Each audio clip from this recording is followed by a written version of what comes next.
the Rangers Journal night.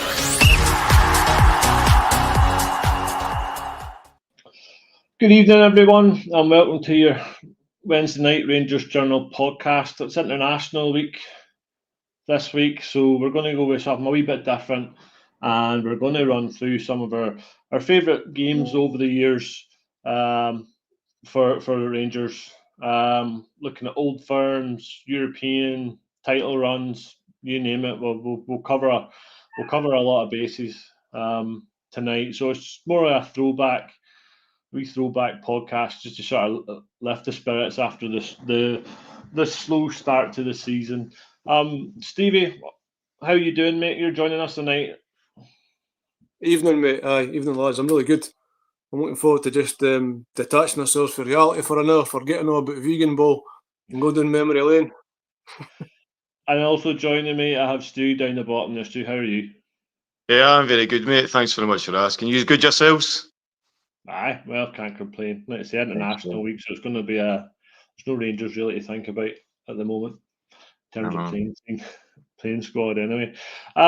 Folks in the comments, fire away in your favourite games. Try and get us the memory jogs, throw in there ones maybe might not cover, or ones you think we should be covering, ones we've missed out, glaringly obvious. Let's say we'll try and get your comments up on the screen, and we'll try and discuss the ones that you have picked as well. So we'll dive straight into it then. I'm only going by what way the slides is put up here. And the first one we have is the Scottish Cup semi-final, 1998 at Parkhead. Rangers running out 2-1 winners that day. I remember that game very well for obviously the picture that Doug's kindly included there with Coisty. From that, for me, that's probably one of the most iconic Rangers pictures I think you're probably going to get. Coisty's in absolute tears, and then if you look back at it, for some of the younger bears, if you go and watch it on YouTube, you see Richard Gough coming up and he's in tears, and they have him and Coisty have a wee cuddle and a wee kiss. It's just something that I don't think you would see these days in modern football. Stevie, what's your memory of the game?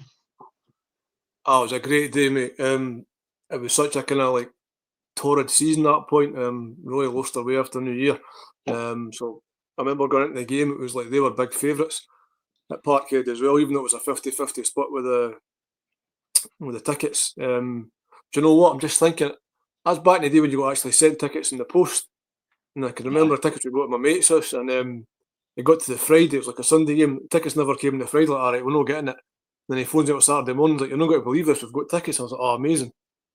So for me, it started off at a club in Airdrie at about 10 o'clock in the morning. I think it was about £1.25 a pint, so young Steve was pretty gone by about lunchtime. So that kind of started the day off well. But the game itself, I just remember Celtic peppering Andy Goram's goal. I think he'd been an injury doubt the whole week, so when he started, it was a huge boost. But yeah, it was like Celtic v Andy Goram, I think, in the first half. Done well to keep it at 0-0.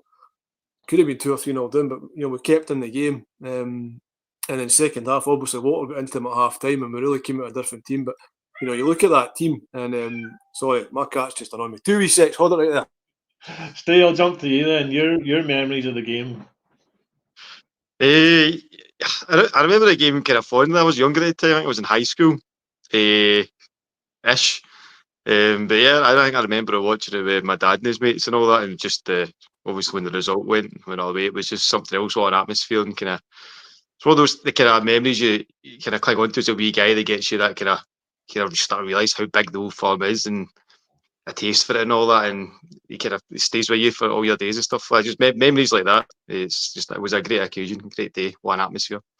That was my favourite Old Firm game. It was just the goal. I mean, you look back at the goals, and it was like Jonas Tern putting a great ball to the wing to Alberts, who took a couple of touches out his feet and he just whips it, and it's the best cross you'll ever see between the goalkeeper and the defenders, right down that corridor, and McCoist with the diving header. And I'm not exaggerating, I ended up about 5 rows from my seat. It was just, you see the limbs, it was like the ultimate limbs, like I was just gone. And then obviously Alberts about 10 minutes later does it again, gets the ball in his own half and just belts past about 3 or 4 guys there's another shimmy right outside the box, and then just absolutely hammers into the top corner. If the net hadn't been there, that ball would still be travelling. And again, just absolute pandemonium. It was such a good. I mean, it was like a really proper Rangers performance. Like your guys like Gattuso, Stuart McCall, Alberts in the midfield. Like it was a really kind of dig in, see the game out, just stay away. That was a proper Rangers team. Even though we hadn't had a great season, they really turned up that day when it mattered. And as Stuart said there, that really stayed with me. I can even remember, like, after the game, getting out of Park was a bit of a nightmare. 25,000 Rangers fans, the post stopped us. This is about half an hour after the game, and everybody just stopped. It's like, oh, crush. But everybody calmed down, then somebody just started doing the bouncy. Helicopters above us, and there's like 25,000 Rangers fans outside Parkhead doing the bouncy. It was just, honestly, the whole day was just, what an atmosphere. It was brilliant. Paul makes a good point there. I remember that. Now, Albert scores 2 goals that are near identical. Is it the Scottish Cup first and then the league game? Aye. I mean, the league game was just, that wasn't even close. We just destroyed them that day. It was only 2-0, but it could have been 5. But yeah, it was almost the same goal. But Tern's goal was better. Remember his volley for outside the half volley? Aye. I know, that's my earliest memories as Rangers, is that half volley of Jonas Terns. That just, for me, that was me. I was hooked on Rangers at that point. I remember Albert's goal in the league game, because he hits it, and literally as he hits it, it starts hailstoning, and you see him running through the hailstones with his arms at his side, going to the crowd, and it was pictures of the Daily Record and that. It was just as if he was surrounded by snow. It was absolutely nuts. Looking at that team, Stuart, you give your right nut for even maybe 2 or 3 of those players in that team now, wouldn't you? Not half, mate. In fact, you know what? See, I've just seen this slide come up. I was like, whoa, man. A lot of my picks didn't go this far back. I tried to do it in kind of recent history. If I'd known I had the kind of any pick, then I'd probably have picked a few more obvious ones. But I think there'll be a few eyebrows at some of the ones I've picked. But yeah, that era, some of those players, even just like, and you hear Russell Martin now talking about mentality and stuff like that, and energy. Just looking at teams like that for mentality and energy, and it's honestly night and day. Big Amoruso made his debut that day as well, because Petric got injured in the first half. Remember, Amoruso got a bad injury at the start of that season, so that was the first time we'd actually seen him. So that was quite exciting in itself. And he hit a free kick in the second half. I'm not lying, but 40 yards, hung it. Scored right in the top corner. I think it was Jonathan Gould was a Celtic goal. He tipped it at the bar, and we were like, "Wow, this guy's as good as Alberts for free kicks." Not quite as good as Alberts, but yeah, it was like a really selling up consistently. I wouldn't want to stand in front of him when he hits those kind of shots, for sure, because he's got some resume on him. Like goals against Aberdeen and Celtic, where he just puts the laces through the ball and just wheels it. It was interesting that I never realised that only up until I think it was maybe 5 or 6 years ago, I was watching some video on YouTube, and like Man United were in for him before he came to Rangers. That's how highly rated he was, which to me is nuts that he ended up with us. But then at that time, we were, the draw to us at that point was ridiculous, because look at the players that were learning at the club at the time. It'd be evident the boys like Gattuso, and then obviously the guys like Arthur Newman and Stefan Kloss and all. Look at the Scottish players in that team, like Gorham, Cleland, Gough, McCall, McCoist. There's Gordon in the comments to say they're the spine of that team. And Gattuso was right midfield that day. It's just, what a talented team that was. It really was tremendous. Just looking at, like you say, you're looking at the Scottish players in that team. Stuart McCall, as you say, Reno Gattuso's in there as well, which is nuts. Obviously, then you've got Brian Laudrup, Alan McCoist. Alberts played left back at that. Alberts could play, practically anywhere on that pitch. He always gave us everything for Rangers every time you seen him on the pitch. And Bjorklund as well. I forget how good Bjorklund was, because he was a Swedish international. I'm pretty sure. I watched that again recently. Bjorklund actually played right back. I loved a centre half at right back. So it was Bjorklund was right back, and Cleland was left back. He went 4-4-2. But yeah, like you say, internationals all the way through that team. Real strength, and as you've said there, we talk about mentality and character, and they had that in spades. You take like 2 or 3 of those players now to make such a difference to your current team. But yeah, that was a tremendous occasion and great result. Right, since we started off with Old Firm games, then Stevie, give me your next favourite Old Firm game. I mean, there's a few, but one that really sticks out is a similar time. It was the New Year's game at Ibrox when we beat them 3-1. Back to Big George again with that free kick again. We went into that game, it was like really tight at the top, and there was like rumours about a flu bug going through Ibrox, and I think 3 or 4 never made it. Like big players, I was talking about 7 or 8 players no making it, but I think most of them did. I think Gaza did, Goff made it, and Gora most importantly. But New Year's Old Firm games are always really special. Back then they were. It was just a tremendous. It was a nighttime game as well, so it was amazing atmosphere. A rare. And again, it was one of those tight ones. Again, it was nothing much in it between the two teams, and then we get that free kick, 35, 36 yards out. And we'd seen Alberts for half a season at that point, so we knew he could put the laces through. He scored a few at that point. You're thinking, nah, no for there. And as soon as he hits it, it's almost past the goalkeeper in the flash, and the whole place was just going bananas. I was like, wow. Even if you watch it back, Davy Robertson, his celebration, he jumps on Alberts' back, and he's just like, wow. He's actually like, wow, on the pitch. He's like, unbelievable.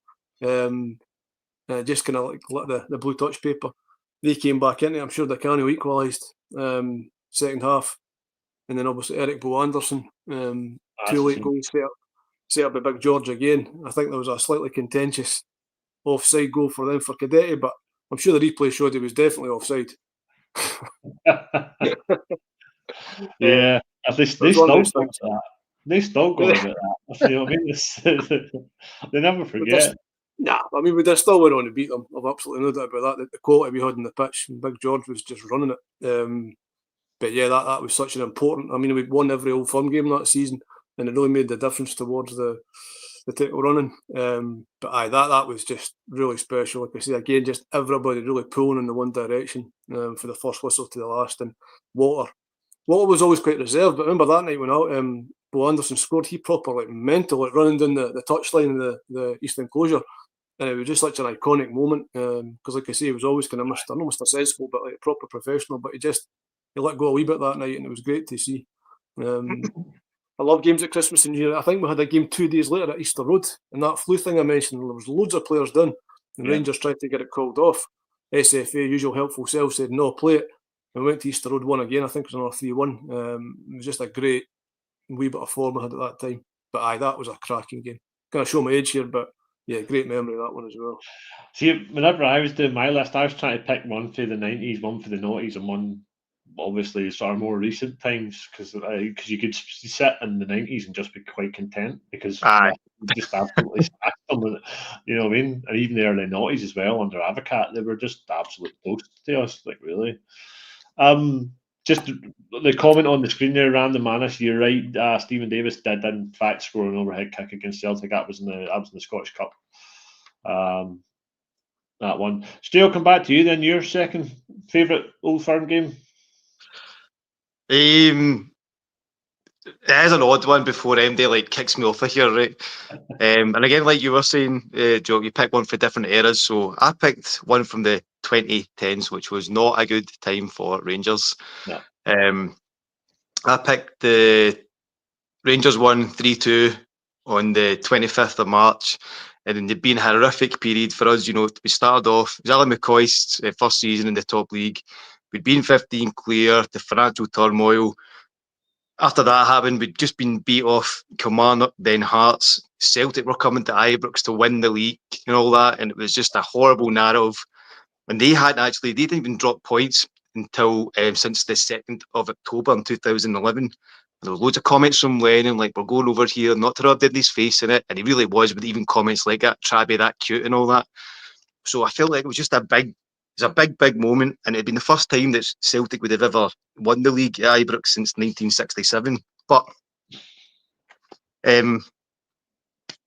what a game it was, man, because Rangers absolutely ran out the traps and refused to get beat by Celtic that day. 13 minutes in, Sonny Luco went in that big, mad, mazy run, skinned about 2 or 3 defenders and slotted it by the keeper. Brilliant. Second goal was about 73rd minute. Andy Little comes on for a look goal, bang, right away. Celtic have had 2 players sent off at this point. This is like if Rangers could get all the recipes for no fun game, apart from the financial ruin, and put it into one. Like, it felt like this game, and just with all the kind of ill feeling, everybody's heads were down. We've absolutely come out, refused to surrender the league, and absolutely been battered them. Then it's 3-0, 78 minutes again. What a goal from future club captain Lee Wallace. And that celebration from him is on the front of books now, man. It meant so much to everybody at the time. Albeit the score ended up flattering Celtic at 3-2 because we got a man sent off, gave away a penalty, then they scored for a free kick. But honestly, I thought that was just what a game to remember in such kind of dire times. So it's always stuck in my head, that. So I thought I'd do some chat about it tonight. No, I definitely remember that game. Like you say, there was so much riding on it, and Coisty was under obviously serious pressure because the season had been a bit of a disaster, and they were the early knockout of the Europe, the Champions League. Was it Malmo or something? Oh yeah, Kaunas. Oh no, Malmo and Maribor. Kaunas was Smith, man. Sorry. I'm not sure it was Malmo, the Swedish team. Yeah. And it was just to say we were just rumbling on through as best we could, and then obviously the administrative stuff, chat started happening, and then the deducting of points and all that kind of stuff. So to get that result at the end just really summed up, I think Rangers Football Club as a whole, when the chips are down and we just all sort of stuck together and we managed to grind out a result like that, because they were to run 3-0 up and then they could brought it back with the 2 goals, especially the sort of form they were in, because they were also going to run away with the league that year anyway. Sorry.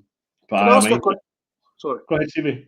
Because I ask a quick question. I'm noticing some of the comments there. Somebody mentioned Bert Korterman's goal in the semi-final. Mm-hmm. Phenomenal. What a goal. And then somebody else, I think Doug's talking about the St Mirren League Cup final. See, games that I'm not at, I invariably end up on the floor in the living room. No matter where I am, I'm rolling about. Is that just me, or does everybody else do that? No, I do that. The couch, the floor, I'm just rolling about the place. Like, my wife's like, you're mad. But I've always been like that. Is that just me? I was working in an internet cafe at the time for the St Mirren game, the Kenny Miller game, and BBC were showing the game live on the website, and this place had screens, so I had to match up on these big screens and a big projector in this gaming centre, and because I was working that day. And of course, watch the game. We got down to 9 men, and folk are just like laughing at me, slagging me off, because over here everybody really supports the English teams, Liverpool and Arsenal and all that carry on. Well, then you seen the pigeon fly across the screen in front of Naismith, and put the box, and then Kenny Miller, just the deft header, and it just bounces over the keeper's hands. Well, I had the shirt off and I was running around this place going absolutely nuts, and everybody stopped looking and going, what's this guy on? But I didn't care. I did not care. I was buzzing out my nut for it. Like you say, Steve, it's those kind of games that you might not be at the game, but you remember where you are at the time, and it's how it makes you feel at the time, and that's like Korterman won the Big Bert. I was at my grandparents. They'd been in their 80s at that point, or maybe late 70s. But same thing. I'm like jumping about the floor, going absolutely ballistic. And just in my memory, that goal's amazing. But I've also got a memory of them just absolutely laughing and like loving it. And it's just, it's like, that's kind of like an extension of what being a Rangers fan is. It's like, it's your family. Do you know what I mean? It's like your life. It's like pretty much everything. It's like that togetherness. And it's just, that's the kind of stuff that really stays with you. Right. We'll jump then to our third Old Firm game, and then we'll go across the different competitions. Then, I'm going to go for my pick for this one, and it's the 4-2 at Ibrox at the start of the season, and it's Jelavic, Lafferty, Naismith double. Naismith 2. But we went in 2-1. We went in down 2-1 at half time. I watched this because I was watching this in a pub called Sammy's in Magaluf, because it was my first boys' holiday. So this place was literally like 30-second walk for our hotel. So like happy days, square sausage and cheap cider. So we were loving life and we were watching this game. And then McGregor makes a mistake and we go in 2-1 down at half time. And I remember watching it and the fans singing "There's only one Al McGregor" at half time, thinking, geez, there's not many places you would get that when he's made an absolute howler, because he never really made howlers, but he did that day. And then obviously we came out the second half and we just ran over the top of them. Hadn't a clue what to do with us that day, so they didn't. Stevie, you in that game, or Stu? Go ahead, Stu. Jock, if you don't mind, if that's all right, that's actually one of my top Old Firm games. Now, that was actually the same season, 2012, and it's the first ever Old Firm game I'd ever attended. Right. In 2012. Just like you're saying, you can never get to these games and all that, and it's so hard to get tickets. And I went with Scott Mackay, and I swear to God, Ibrox was rocking. And then you get, like you said, maybe the mood was down. We went in at half time, not feeling great, and I came back out and I was like, oh, Jelavic isn't interested. He's away. You know, he's not even going to be here at the end of the season. And he bangs one in. Mackay's just like, what was that? Right away. But yeah, no, it was a great game. Ibrox was rocking. You could feel the ground shaking. It was amazing, man. That was a fantastic game. Yeah. Stevie, you mind much of that game? Were you at it at all, were you? I wasn't, but no, I remember it well. Like you said, it was looking a bit shaky at half time, but I think, thinking back, it was like we looked really dangerous every time we attacked. It was like, we keep this going, we keep the pressure up, we'll get the result. And that's what happened. Like you say, Al McGregor probably made 5 mistakes his entire time at Rangers, so it's good that the fans are still with him, but that's what you'd expect. But that attack, Jelavic, Naismith, that was a really good kind of really kind of potent Walter Smith style team. Really solid, like efficient, like they could grind it out, but they could also play decent football as well. That's a proper Rangers team. It's funny, Stu saying that was his first Rangers game. You're making me feel ancient here. My first Rangers Celtic game, Old Firm game, was 1993. It was a week after. Remember Ali McCoy scored that overhead kick against Hibs in the League Cup final. He come on and like bat for his bottom leg and does that like straight away, like pure Roy the Rover stuff. Well, a week later, it was Celtic at Ibrox, and I think it was like 11, 12. My dad's like, I'm going to take you Old Firm. I was like, oh, amazing. Because I've been to quite a few games at that point. And McCoy scored the game, went 1-0 up. I was like, brilliant, all going to plan. And then I think John Collins equalised to cracking player. He was due. And then, like, I sat Copeland rear. I was looking straight at the Broomland where the Celtic fans had the whole stand at that point. 92nd minute. Gorham was injured, so it was Ali Maxwell in goal. And corner comes in, Ali Maxwell goes to punch, misses it. It hits Brian O'Neill's shoulder and goes straight in the top corner. And all I can remember is, like, 8,000 Celtic fans going about 10 feet in the air. And I was like, oh my God, devastation. So that was my first. I remember walking at the ground, I was like, they're never going to bring me back. I'm a jinx, this has happened because I've been here. But walking down the Copeland Road, there was back to the car, there was like a guy, like a man, like in his 20s or whatever, was visibly upset. I'd never seen a man like that upset before, and I was like, wow. And his mate was like, come on, it's all right, we're going to smash them the next time. And we did beat them in the New Year's game after that. But it just kind of like opened my eyes. I was like, wow, I was a big Rangers fan, but it showed me what it really meant to people. So I think for that point, it kind of really taught, like, you learn more in defeat, they say. And I think that was like a perfect example of that. It kind of taught me what it really meant to be a Rangers fan. So, not a great day, but it was kind of a good experience all the same. Well, I'm the same camp as you, Stu. My Old Firm record is absolutely horrendous. My first one was the game at Hampden where we were down the division. It was Kenny, Clipboard Kenny, and they had Van Dijk at the time, and I remember he just ran the game from centre back, but his centre back position was a halfway line because we had nothing for them at all, and we were just trying to not get absolutely hammered. And I think they beat us 2-0 that day. But I just remember Van Dijk just spraying the ball about like for a centre back. It's just like nobody's business. And then I got my season ticket, Pedro's season. So I've actually seen goals and stuff. Like we actually went 1-up in the game and stuff, and that sensation of it was Windass scored that goal, and I've never felt a feeling like it. Like say, where my season ticket was, I was I think 3 or 4 rows back to the disabled thing, and I was lying on the floor up against the billboard. You know what I mean? To stop me from rolling up the pitch, because everybody just went bang because the goal went in that early, and I think and then we were going in that match. We were going 2-1 up at half time. Did Candeas not score? I think Candeas scored. And then that's that match is the famous clip. What's the goalkeeper doing when Fodring went for a wee dander and they get lobbed for about 40 yards or something stupid, didn't they? Cost us a game. Aye. So my old firm record's absolutely shocking. We'll move on then for Old Firm because that's a good 25 minutes. Reliving absolutely battering them across the years. And then we'll jump to this European game. Now, this one, I think, still does the rounds on Instagram, TikTok, YouTube. The goal that we score with the 47, was it 47 or 27 passes without them touching the ball, and then score one of these pure tiki-taka balls that would make Pep Guardiola blush. Stevie, you mind much of this game at all? Aye, I was there. It was amazing. You were there, right? Okay. Yeah. Buffon. Buffon was a Parma goal. Looking at Parma here, right? Parma, yeah. Yeah. Aye, Buffon. I remember what a team it was like. Buffon, Cannavaro, Thuram, Ortega. Like I remember like getting in the car that night. Some of my mates, and these wasn't the lads I usually go with. And I was like, "How are you feeling, son?" I was like, "Oh, I didn't fancy it." And they were all like, "We're going to win." I was like, "Have you seen Parma? Like, what a team they're!" But here we go for it anyway.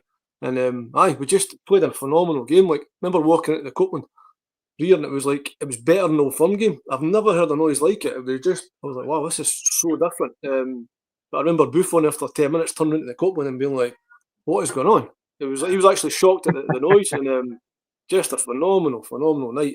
Great performance. I think Cannavaro got sent off after the first half, and that obviously helped. But we kept going. I think Vidmar scored the first goal that night, and then Reina got the second.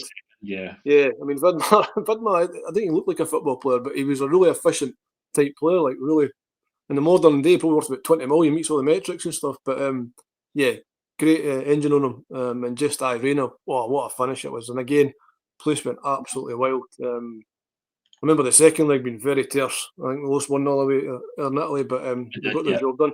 And to think that was just a qualifier. Imagine to beat a team like that just to get into the Champions League. You know what I mean? That's when it was a proper Champions League. It really was a tremendous. I mean, it was a really strong Rangers team. But obviously spent a lot of money on that 11. Advocat was severely backed.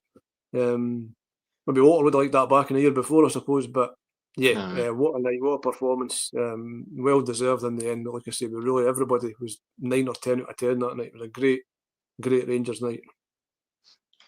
Stu, what's your favourite memories, or what you remember of the game? Yeah, I remember it's been a good, like you said, that goal has been replayed. Was this the one where the first leg was played at like lunchtime in the afternoon? No, that was the year before. That was what would have been the UEFA Cup back then. That was the year before. Right. Where it was played in the afternoon because what was it? Was it two each Ibrox? Yes, first game finished 2 each, and then 2 each, and it was 3-1 there. Remember, that was when Amoruso just picked the ball in the box. Do you remember that?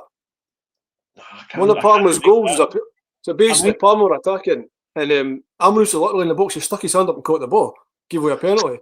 And I swear, the weekend after, Hugh Keevins was interviewing Big Amo, and once we Clyde won, and he's asked him about it. He's like, "What happened?" And Amo was like, "I don't know. It was effing strange." Like actually swung the radio, and honestly, we were decking ourselves in the car, like no way. But Keevins just kept going, and then he's like, "Sorry about that language," but it was actually perfect because it was like, it was really effing strange, Big Amo. But different game, but another cracking tie against quality opposition. Sorry, jumped in there. No, you're all right. You're all right. So you're talking about the year before was the so it's the UEFA Cup. I need to say UEFA Cup's not Europa League. It's the equivalent of Europa League. It's UEFA Cup. And it was a lunchtime kickoff in the return night. It was like 3:15 or something. Because I mean, everybody in class was racing out of school to try and get home as quick as they can because it was on. I don't know if it was on Channel 5 or BBC Scotland had it, or maybe it's probably BBC Scotland. Because I might run home. The time I got home, I think Albert's already scored another 30-yard daisy cutter into the bottom corner, and Buffon hadn't a sniff of it. And I thought, here we go. And then they just turned on the still. They ended up winning the competition that year. And I always think if you're in a European competition and you get beat by the folk that win it, then sort of softens the blow at the end of the season. But then we get the revenge and the year later, because look at the firepower we add into that squad, and then let's say we the home leg done the tie. You know, we were fantastic. That was I think that was the round after we beat Leverkusen as well. Yeah, I'm sure it was Leverkusen that won before, because that was another couple of cracking. Was that the one at Ibrox when that's when Charbonnier got injured? I think that's what prompted him to sign close, I think. But what a season that was, tremendous. And both seasons were ridiculous in terms of, because I mean that team carried us to the Champions League wins. Like we battered PSV, and we absolutely hammered Bayern Munich, and just never got the win. They scored in the 91st minute and deflected shot. Oh, that's right. Like we hit the bar, we hit the post. Oliver Kahn had about 8 hands, try to stop the stuff that we were throwing at him that night in Munich. You know, it was ridiculous. That team, you know, so unlucky not to sort of, if they got past that, they could have done something special. I really think they could have. Because there's still, you know, there's a lot of Twitter accounts that do like history and stuff, and that Rangers team's always one that pops up because everybody, you know, appreciated how good it was at the time, and I see looking at some of the signings like Van Bronckhorst, Ferguson, Reina, all these guys. Rod Wallace. Some of the comments, Rod Wallace, free transfer, he's a Bosman. Free transfer, and he scored something like him with 29 goals in his first season. Yeah, absolute bargain, just an absolute goal merchant. I loved Gabriel Amato. What an absolute baller he was, like a proper warrior as well. You couldn't get the ball from him, and if he did, he'd not care. Do you know what I mean? He was just on Stubbs, just rolls the ball over his foot through his leg. Oh, a tight angle. And the one that you mentioned, the 4-2 game before, there was another 4-2 game. It must have been 2000. Almost scored a free kick. That's a new year. Was it a new year? I can't remember, but I just remember Amato got the third or fourth, and he's doing that celebration. Down in the corner, and he's just jury's laughing his head up as a sub. Oh, what a day that was! But that was the quality we had back then. You know, it was real. Everybody was an international player. That's the one where Lambert takes Albert's side, and Albert's knee crushes Lambert's teeth. An advocate was trying to get him sent off. Yeah, that's right. Oh, geez, it's good to go back and think of these times. Like it's a shame that the younger team haven't got these kind of memories to sort of go on that we do. But it's honestly, it's all on YouTube. Go and look at it. There's some good stuff there over the years. Like, definitely is. So that was the Champions League then, 1999. We'll stick then European games. Any other European games that stick out? Stevie, give us your first European game. How we'll go with that? Oh, I think I got the Champions League packages pretty much every season in the mid-90s. So I think my first one would have been, it might have been Juventus, where we got absolutely pumped 4-0. Because we were going for 9 in a row. The European games, they seemed to just tail right off. Well, we didn't see, I don't know, we just didn't really. It's funny because see when you contrast Walter's first spell with his second spell, the difference in the European games was mental. Like, he really developed as a man. He was a great manager already, but he got even better when he came back because he was far more kind of pragmatic in Europe. I think his thing at first time was like, we'll go out and try and go toe to toe with teams like Juventus, and it just wouldn't work because we didn't have the possession for it. Whereas the second spell was far more right. We'll dig in, we'll keep it extremely tight, and that was like perfect for Europe. Got us to UEFA Cup final. But yeah, I think my first European experience. Do you know what? I think my first European experience was a pre-season friendly. We played Marseille. The season we went to play in the Champions League, we played them in pre-season also, and I think they won 2-0. But my dad was like, "This team are a phenomenal team." He was kind of pointing at all the players, like I think it was Boksic, Sozi, Marcel. Yeah, Barthez was a goalkeeper. It was just really good players. Deschamps was in there as well. Deschamps, he was the captain. Desailly was there as well. I was like, what a team. But he said, I remember, it's funny stuff you remember. I remember him saying, you know what's going to be nice, son, is like, if we play them again, I bet you they don't beat us because we've seen them up close. And then we go in and draw them. And then we obviously draw the 2 games in the actual proper Champions League. But I think Marseille and probably Juventus was the first 2 proper European teams I saw. So you can't get much better than that. And you're saying there about Parma going on to win it. The season I saw Juventus went on to win the Champions League, and they had like Vialli, Ravanelli. I'll tell you a funny story. whenever I was at the Champions League games, it wasn't always the same guys sitting round about you. It was the Mhm. league games, it was always the same guys kind of chat away and stuff, and you always get some randoms in the European games. And Ravanelli was a sub that night for Juventus. And he's Okay. on warming up. We're already 3-0 down at this point, and this guy looks says, "Oh, look great. They're sending on their old coach." Oh God. I think he came on scored, but two really tremendous teams that I saw there. But atmosphere is different European games. There's really just different class altogether. That's one thing I picked up on the European games. Just totally different. Stu, then, just what was your first European experience at Ibrox? Oh, a horror show. I don't think I've been to a good one. I've seen all the good ones I've always just watched on the TV. I think the first one European game I went to, I think I was in mid-20s, and it was it one of the league? I don't want to bring up horrible stuff, but it's one of the games Craig White blamed us going into administration on. I think was it Maribor or Malmo we played first. Aye. And I don't know. I went to both of those actually, but we didn't win either of them. But that was the first ones I went to. But I didn't include any of those on my memorable list of European victories for Rangers. But those are the first ones I attended, and they were honking, mate. Honking. Aye. Like you say, you're going back to say the European football back then for us was a horror show. Grim. Stevie, it's like during that 9-0 period, the players we have, our European stuff should be a hell of a lot better. Granted, with the one good season in '92, where if it wasn't for all the allegations coming out that are actually true about Marseille bribing referees and all that kind of stuff, we could absolutely we could have a big silver badge above our, or a big silver star above our badge as well. I'll just touch on then. First European game for me was a 4-0 home win against, I think it was Maccabi Tel Aviv. It was a Thursday night, and that's when I realised European nights is different from match games. This was going back. We'd lost 2-1, we'd lost 2-1 in the away leg first. And I remember, because this was around Valentine's night, and I think this was back before whenever your phone had internet on it to go on web pages. So I was at a Valentine's dinner with the missus at the time, and I had my phone under the table, and I was getting my wee brother to message me the score, and then she lost the plot with me. You know, but I have to. I had the same thing. I'm going to the game next week. I need to know what's happening. So she wasn't too happy at the time. Then me and my brother, we flew over for the game, and we ended up staying overnight at on a travel lodge at the hotel. And we got to the game, and we came over and we got our steak pie, because you didn't get anything like that over here. So we ticked off our food boxes and stuff that we need to get, and then we went to the game, and their fans were in the usual corner, but we went to the wee chippy just round the corner opposite the Loudon, and they all came walking past us, and they were in your face and roaring at you, like right up like here, and I was like, what the fuck, what's going on here? Got into the stadium, and then they were brilliant. Like for away fans, they were so loud.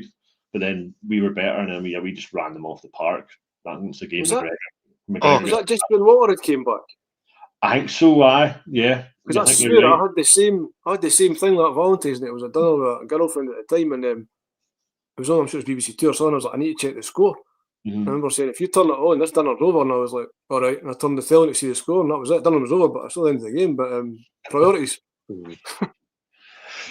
I just realised I've told you a massive lie there. So it's not a massive lie, but it's a horror. It's a terrible story, man. And I still get slagged to death by Scott Mackay and a few other boys. I'm surprised he's not been on here calling me out on it. So I actually had a ticket to the 2008 UEFA Cup final. I was a mortgage advisor at the time at a bank, and I won some. I got enough kind of whatever sales enough to get myself into the draw for a ticket, and my name came out and I got a ticket for it. I was like, no way. And it was before, like you're saying, like the phone technology was really where it was at the time, so they were dubious about giving out, I don't know, some rocket for Scotland a ticket to the corporate box at Man City Stadium. So I kept holding off, and I'd arranged my transport down on like one of the local buses with a bunch of good drinkers, and so they're like, I tell you what, they gave me this paper map, but I had no reference point as to how I was going to get to this. I had to go to a branch for this bank in Manchester to get my ticket, and I was like, this is getting worse and worse. And then I'd like left at like 5 a.m. to get down there. We'd been drinking since 5 a.m. I couldn't find this branch, and I ended up phoning up and going, do you know what? Keep your ticket. You didn't want to give me it anyway, and I watch it in the fan zone with my pals. But Stu had far too much to drink, and you ever do that thing where you're on a night out with the lads and you just up the road, don't tell anybody. I did that. I did. I done that in Manchester, right? Nobody can find me. I'm gone, right? I end up getting the train from Manchester back to Glasgow. To Glasgow back to where I stay, and then I seen the last from going for having a ticket to seeing the last 15 minutes at the end when we were already getting beat 2-0. So that's a huge regret. But that was my first time I had a ticket for a European For a European final, I think. Oh, dear. I think I was like 21, 22. Oh. Paul in the comments mentioned Vladivostok. I was thinking about them earlier. Remember that? We beat them 7-2 away. That was one of the best European result around the mid-90s. That was a tremendous score. What a result that was. I'm vague memories of that. We'll jump then to something different.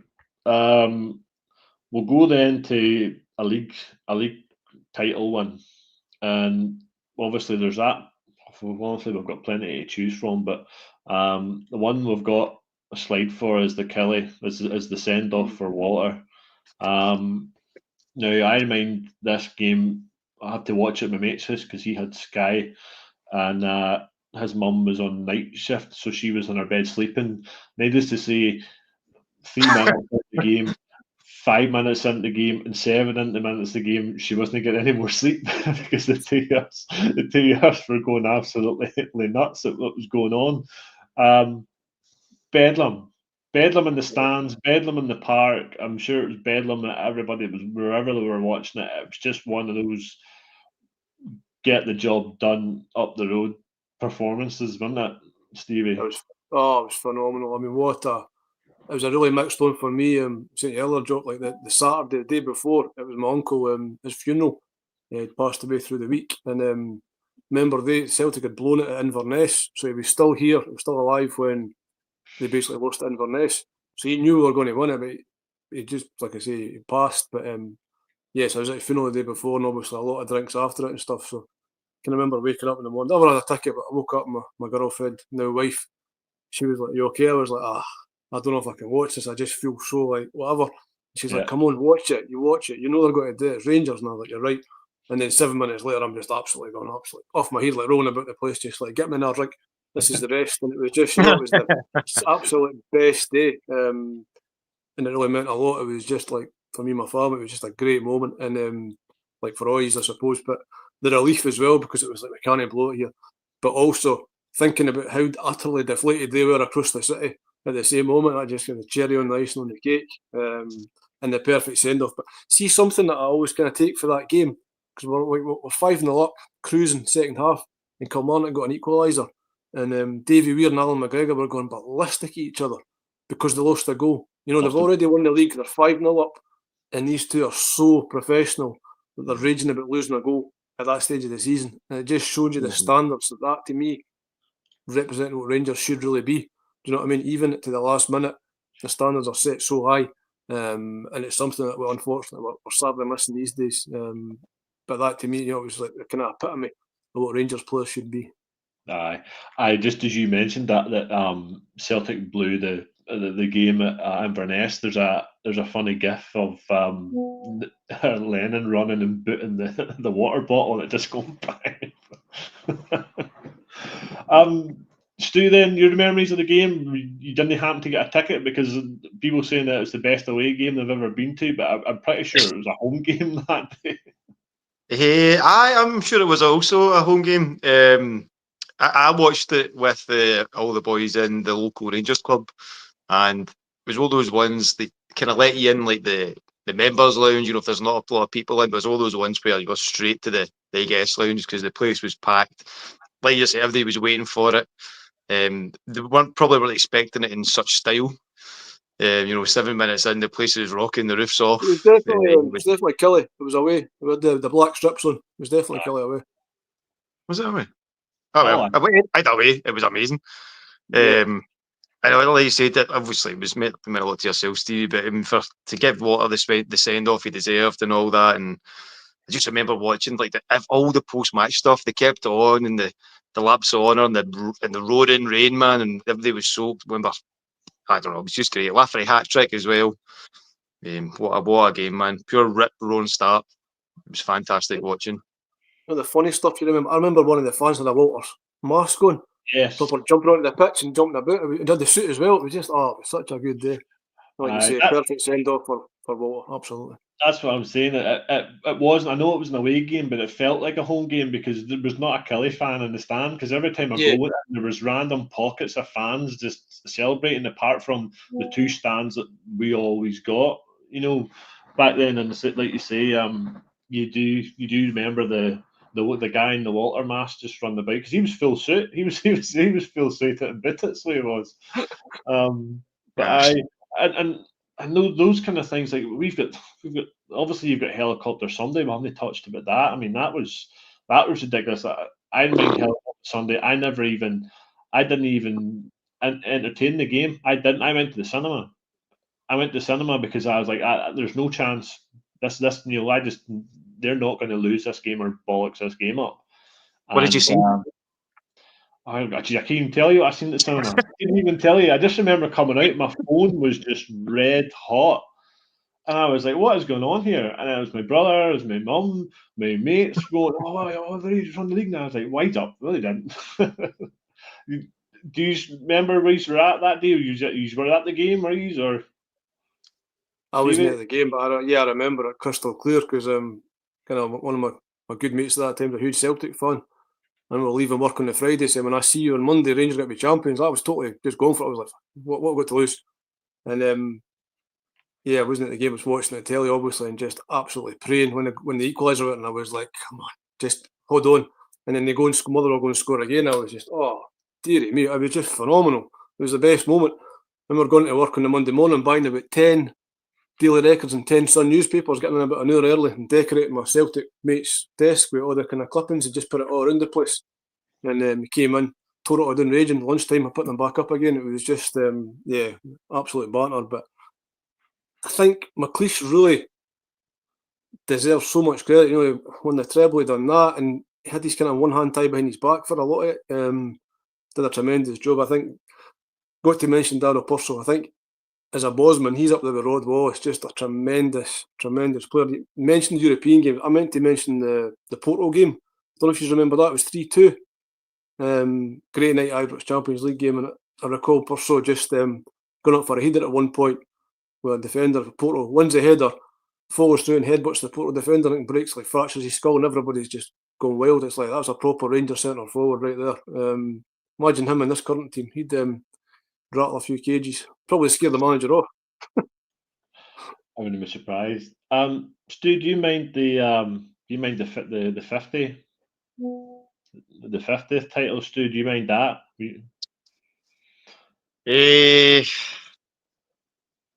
Probably not so well. My attention was probably not as focused back then.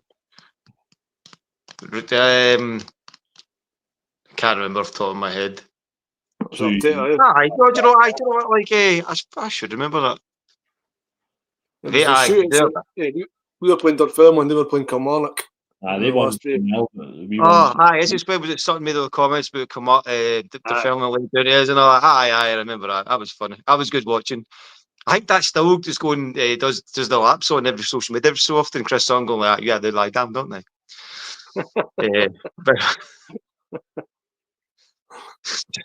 Do you know, I was watching was it the overlap the other day, and somebody brought that up. I think it was it Boyd brought it up. That's still getting shared. He's still getting memed.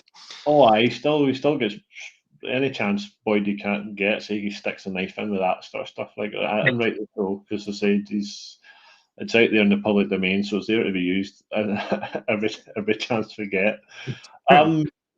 We'll jump then. We'll go to a more modern, I think, moment for I think every fan, because this is one that the older fans and the younger fans can all get behind, and nobody's going to blame us for finishing with this. And it's the Leipzig game. You know, just a game charged full of emotion, quality, bonkers on the stands, bonkers on the pitch, the celebrations after it, the scramble to get tickets, just everything it meant.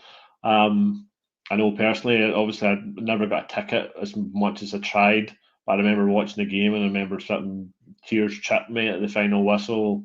The players when they celebrated it and they were touching the band and they were pointing to the sky for the kit man. Just a special moment in our club's history, and it's something that I thought in my lifetime I would only see it once with the run to Manchester, but to do it twice is again you just can't put it into words. I don't think you can. Stu, I'll go with you with this one. What's your thoughts? What's your memories of this game? Absolutely amazing, mate. Do you know what that sentence you've said there? I've said loads of times. To actually do it in so close a gap for a team from Scotland, to achieve that feat twice is unbelievable. That team, well, a great team. I know Gio kind of gets credit for it, but I always kind of, like me personally, I always credit this to like Steven Gerrard, to be honest, because it was his team really that done it. If you look at that team list there, it's all Gerrard signings. It's all the kind of the foundation blocks Gerrard put in place for when he started qualifying for the European. Even do you know what I picked my European game was because it's a kind of fun one. I remember the FC UFA, because that was like Gerrard announcing that's us back playing in Europe. This is us qualifying for a European group phase as a team again. Rangers are now playing at that level. But back to this, mate, that was fucking amazing. And I kind of class the Dortmund game and the Leipzig as it's almost kind of rolls into one for me, because it was just this roller coaster of like success and playing amazing in Europe, and the teams just will to win against the odds of these teams that they were playing against. Like, it's phenomenal, man. Played great, looked great. It was a great time. It was a kind of good time being a Rangers fan in that couple of year period. Can I come in really quickly on the Leipzig one? I work away, Stevie. I wasn't at it, but guys I've spoken to who were at that and at Parma said Leipzig was even better than Parma. So I can't even imagine it, because Parma was absolutely off the chain, and so Leipzig must have been. I mean, you could see it on the telly, like everything rocking. But I think that, by all accounts, is the best ever European atmosphere at Ibrox. I wish I was there, but it was that was tremendous. Do you know, after it, even though we won the game, I swear I sat for about 45 minutes just staring at my telly. It didn't even dawn on me we were in the final. I think I was in shock. We're in the final, in the final again. This is just unreal. As Stu said, a tremendous time to be a Rangers fan that season. It was fantastic. It's one of those ones. See, if you sat up at night one time, maybe having a couple of beers, you come in from the pub, and you're spending quality time with the YouTube on the telly, you can't help yourself. No. This goes on. The Leipzig and the Dortmund ones and the highlight reels. It's just a great time to remember, man. I know that's the thing. Like you say, we absolutely battered Dortmund in Germany in that run as well. Like, we mopped the floor with them, and then had a right good go at them. And then the return leg, with teammate. Granted, everybody's like, "Oh, there's no Haaland in the team," but I think that Jude Bellingham wasn't exactly. You know what I mean? He was up and coming. He was flying at that point in his career, and then the rest of them players, the Brand and stuff. I'm pretty sure Hummels was have played those games as well. Serious Dortmund team. You couldn't make your story up. Like, literally going for Stirling Albion and 4-4 away to a few years later. Down, you're in a European final. It's just there's no club like Rangers. That's it. There's not a team like the Glasgow Rangers. That's my bias. I say that. There's not many teams that could have went through what we went through and come back and get to a European final in such a short space of time. I don't think any other club does it. I really don't. Like, the fans in that run, all the games were just next level, and just gave the team something different, because some of the goals we were scoring and the play, and Ryan Kent was just unplayable. Multiple games across multiple teams. The teams were scared of him. Didn't know how to handle him. Didn't know how to touch him. And it's just a shame that we ended up going into the final without a recognised striker. And credit to Joe Aribo, who gave me one of the shortest, most incredible moments I think I've ever had as I've been a Rangers fan. That moment when he scored in that final. Again, I was at a house party. I flew over to Scotland to watch it in a house party because I couldn't get anywhere else, because the Ibrox didn't show it, which I couldn't believe, because when we were in the 2008 final, Ibrox showed it in big screens. They did like a beanbag. So I flew over. I left myself with £4 in my bank account to get to that game, so I could go and watch it on telly. That's how much it meant to me. Because again, I thought to myself, I've never seen this again in our lifetime. So go all in, and then So yeah, again, those European nights are certainly special, and that's definitely one of them. Just before we finish up, I'll just like to thank everybody that's been watching and commenting and getting involved. We really appreciate everything that you're doing, and everybody who's watching on Twitter. I'm going to give you a wee shout out to go over to YouTube and just like and subscribe, because that's where our biggest viewers are, sitting on Twitter, and they're not on YouTube. Just head over and just hit that like button and subscribe button, and then you can get notifications to your phone or your tablet, whatever, that'll let you know when we're going live.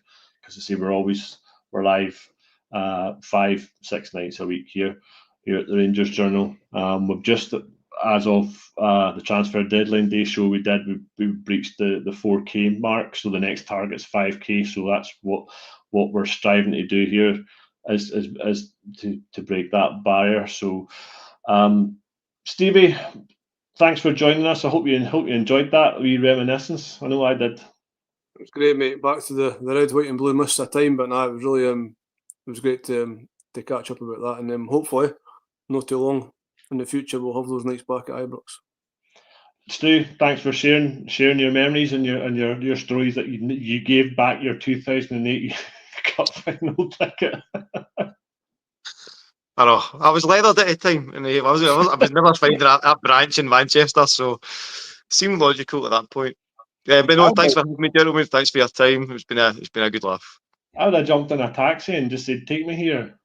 Well, do you know what the thing was though? It was like there was no point of context for me on this bit of paper. Some manager who clearly knew I was going to have to hand it back gave me, because I got a bus down to I don't know where even I was, and I was at this pub, and then there was just no reference to where that was to this bit of paper they gave me, so I was phoned him up. He knows who he is. I hope he's watching. I know what I'd been doing. I wouldn't care what kind of state I was in. I would have made sure I would have paid somebody to drag me there and make sure I got the bloody ticket. But that's just me. Thanks again, guys, for joining me, and thanks everybody for watching and getting involved in the comments. That was a good wee throwback. I enjoyed that. It's got some good memories and put a smile on my face over the start of this international period. We are back again tomorrow night, I think 9:30 with the Q&A, and we'll also be back on Friday with the Rangers news, which the guys do around lunchtime. So we'll keep you covered over the next 2 weeks before obviously we get back to the job at Hearts. So thanks again, everybody, and just remember that every night's a Rangers Journal night. Cheers, guys.